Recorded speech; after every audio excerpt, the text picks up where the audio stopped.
Back to the end.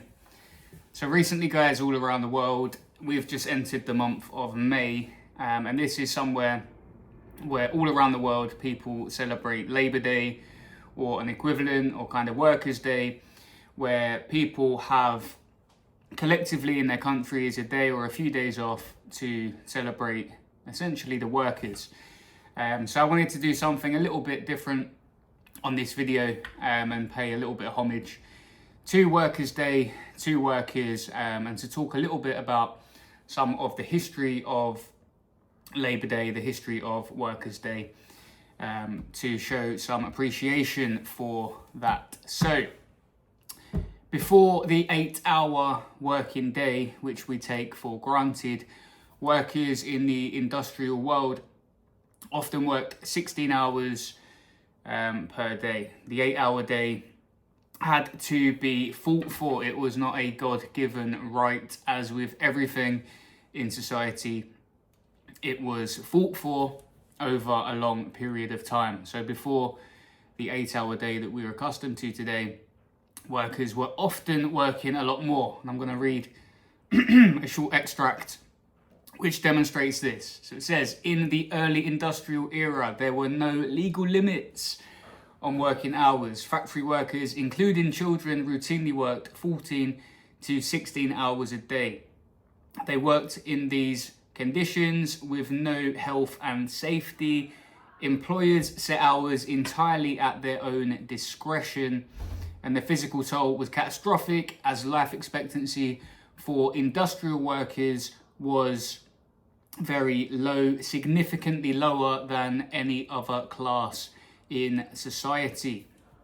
And we see something similar today. There are still statistics today in the UK where people in poorer areas have sometimes 10 years difference in life expectancy compared to the most affluent areas. And that is today with modern medicine, the progressive elements in society that we do have. So imagine back then, that gap would likely have been more than 10 years between the very wealthy and the very poor.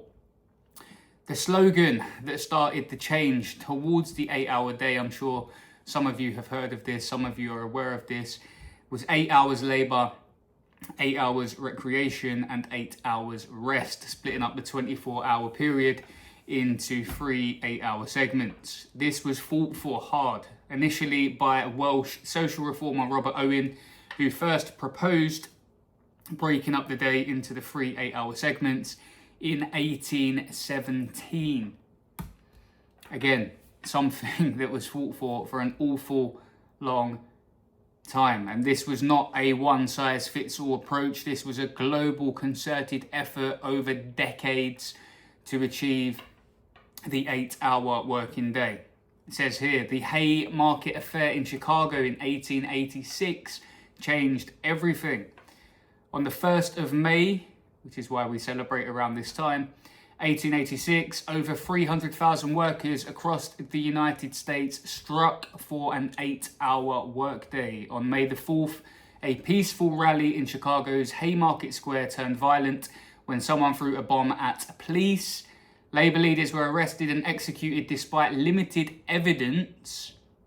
The event became the direct origin of May Day, which is now a public holiday in more than 80 countries worldwide and is the most observed labour commemoration in the world.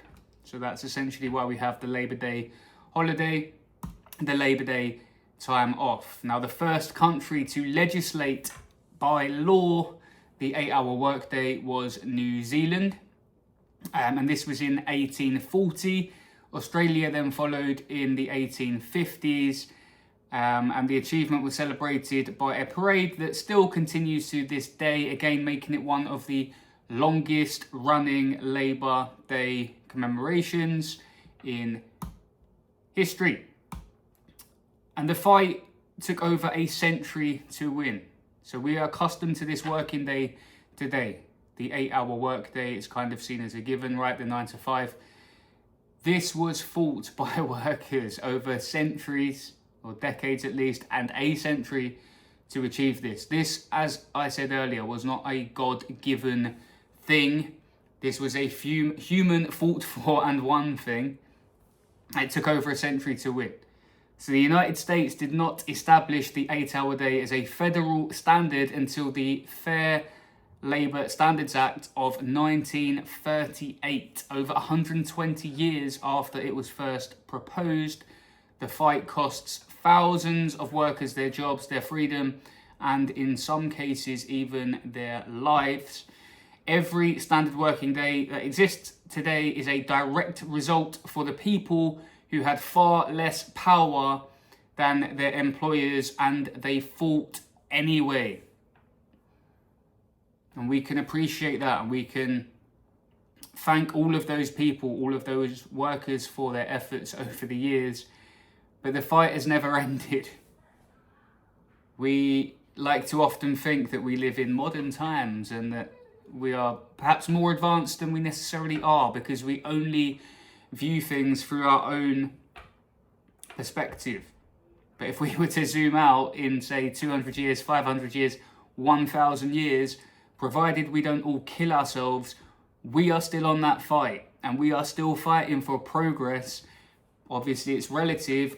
Obviously, we are thankful for the progress that has been achieved, but that does not mean that we stop here. But just a quick one today, guys, to give a little bit of history for the May Day, for the Labor Day holiday. As mentioned, it is something celebrated in over 80 countries in the world.